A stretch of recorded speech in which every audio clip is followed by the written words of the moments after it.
Sa oras na ito mga kaubayan ay ako po'y pababa at ako'y magtatapon ng basura.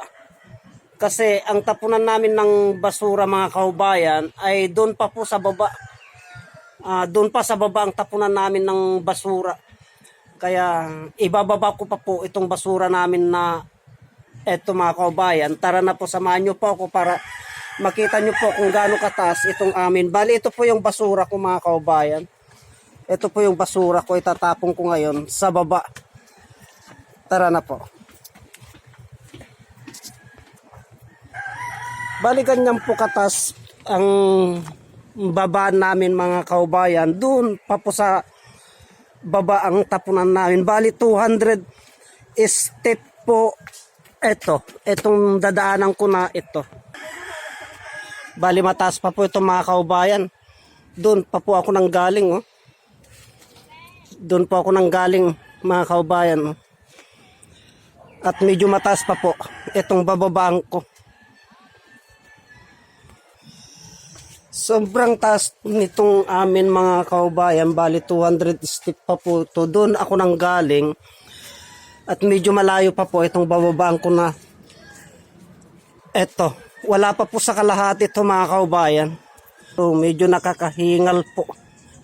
At liliko po tayo dito, doon. So medyo nasa kalahati na tayo mga kaubayan. Pagdating sa lugar na ito mga kaubayan, ito dito mismo, ay eksaktong nasa kalahati na po yan mga kaubayan.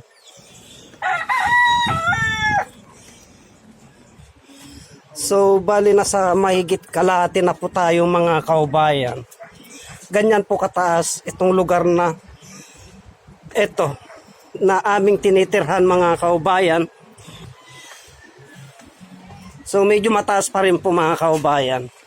At pag yung baguhan pumupunta po dito sa lugar na ito, itong pinakamatarik na lugar dito sa amin.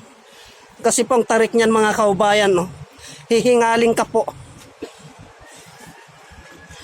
Hihingaling ka po kung baguhan ka lamang po naakyat dito.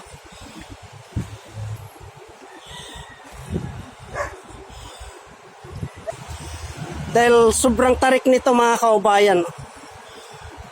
Kaya hingaling ka po. Bali nandito na ako sa baba mga kaubayan. Nandito na ako sa baba. Doon na po ang tapunan namin ng basura. At ganyan po kataas yung katarik yan. Yan po. So nandito na ako sa baba mga kaubayan. At doon naman po ang tapunan namin ng basura. Diyan namin itinatapon lahat ng basura namin na galing po sa taas. So, nandito na ako mga kaubayan. At dito ko po itatapon tong aking daladalang basura. Yan po. Ganyan po ang gawain ko araw-araw mga kaubayan. At tuwing pagkagising ko ng umaga ay yung aking mga alagang manok naman ang inasikaso ko.